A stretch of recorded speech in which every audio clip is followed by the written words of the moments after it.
of the Prophet. So to say that covering the head is not a part of Muslimanity, totally wrong. The beard is a part of the Muslim identity. Wearing the cap, or at least covering the head, whether with a scarf or with a gatra like the Arabs do. But sir, what about what Sharukh said? And I know a lot of my friends say this, that and all of us, no matter what faith we come in, we interpret our faith differently. We take away some things, we don't do some things. Does that make us any less of Hindus, Muslims, Christians? No, as I said, that Muslim is a person who submits will to God. So you cannot say a liberal Muslim or a moderate Muslim. You can say a practicing Muslim or partly practicing or non-practicing. That's more correct. You know, and to understand Islam, don't look at the Muslim, don't look at me. Go to the scriptures. That is the reason I give talks on Islam and comparative religion. But so as far as the stereotype is concerned, I find that too narrow a definition of Islam. I personally reject all rituals, but Islam is part of my culture and my ethos. I'm as proud a Muslim as anybody else on this podium. But I don't have to wear it on my sleeve, and I think that's too narrow a definition of Islam. I'd like to make a point. Yeah. They talked about people being stereotyped because of the beard and the cap and the hijab. Then we should say that all Sikhs are stereotyped. Anyone who wears a turban and wears a beard. It's not the same, though. It's not the same. But what has happened, I'll tell you, in fact, India has become, in a strange sense, more liberal, because when Yusuf Khan entered the film industry and adopted the name of Dilip Kumar, that was a time when the whole of India was pretty prejudiced against Muslims, let me tell you. And Meena Kumari, who was she? She was also a Muslim. Why were all the names? Sharukh is an amazing example of a Muslim who is now the Badshah of Bollywood with a Muslim name. He didn't have to change his name. So something has happened. Would you have ever changed your name? To Akshay Kumar, yes. I would never change my name. Now the reverse is happening, Barkha. I know of boys who come from small towns, want to become actors. They change the name to Khan because they think that's the badge of honor. That's the way to go. Barometer of success. No, it's Khan or Kapoor. Sorry, Najib? But Dilip Kumar has now become Allah Rakha Rahman. Yeah. That's the change. But now he's no longer a star. Yeah, Sharukh, you want to make a point, and then Soha and Madani. Yeah, I just want to say one thing. That, you know, I just want to know very clearly, and I'm a Muslim, and I want to know: is it more important for me to look Muslim and see Muslim, or to feel Muslim? I fully respect the scriptures. I fully respect all the hadiths. I have read the Quran in my own way, in Arabic and in English. But I think its time has come, and this genuinely is an appeal, that it is more important to feel Muslim, to feel Hindu, than to look it. And if you do, if you do, it's absolutely cool. And if you don't, it's absolutely cool. Dr. Naik, quick response to that, and I got two guests waiting to speak. The best is to practice Muslim, is number one. Yes. Appearing is important, but lower down. I'm not saying appearing is the most important. For a person to practice Islam is more important. Beard comes lower down. Beard is not in the 70 major sins that it's not there. But you know, what about what Kabir is saying? And there was a story of a young boy whom I interviewed, who studies in a convent school in Madhya Pradesh. And he's a poor boy. And the school rules wouldn't allow him to wear a beard. He went all the way to the Supreme Court to say, I must be allowed to keep my beard. Otherwise, I prefer not to study.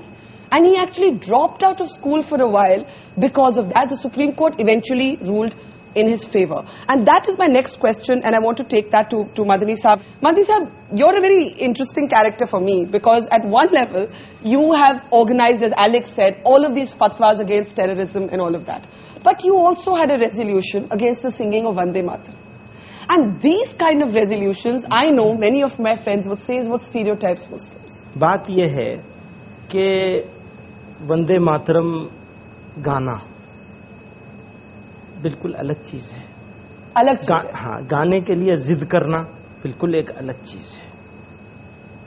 कोई जबरदस्ती गवाना चाहे और नहीं गाएं, या हम ये कहें हम नहीं गाते, तो फिर हम स्टीरियोटाइप हो जाएंगे। टेररिज्म की मुखालिफत करेंगे तो बहुत अच्छे हो जाएंगे। ये जो डबल मामला चलता है, ये ठीक नहीं। अभी मेरे दाढ़ी नहीं हो और कुर्ता पैजामा नहीं हो, ये भी जो पगड़ी से तो लोग बहुत डरते हैं ना, कहते हैं ये तो एक बच्चा एयरपोर्ट पे कहता है मदनी साहब मामा मामा देखो बिन लादेन जा रहा है ना। तो क्या हो गया है, अब ये सब मैं उतार दूं तो मैं एक रीजनेबल मुसलमान हो सकता हूँ, एक ऐसा मुसलमान हो सकता हूँ जो बहुत अच्छा आदमी है। और अगर मैंने ये पहन लिया तो ख्यालात मेरे कितने अच्छे हों। ख्यालात, नजरियात, आइडियोलॉजी, ये है बेसिक चीज, या बेसिक चीज हमारी दिखने वाली चीज है। That's the reverse stereotype, that the moment you see the beard and the skull cap, it's got to be a fundamentalist. Question, I want to get Soha in. She's been listening very patiently all this while. Soha is somebody who's grown up in a sense in a house of mixed religion. For you, in a sense, do you feel that public gaze? Do you feel, you know, many people have questioned my labeling of or my looking for the moderate Muslim.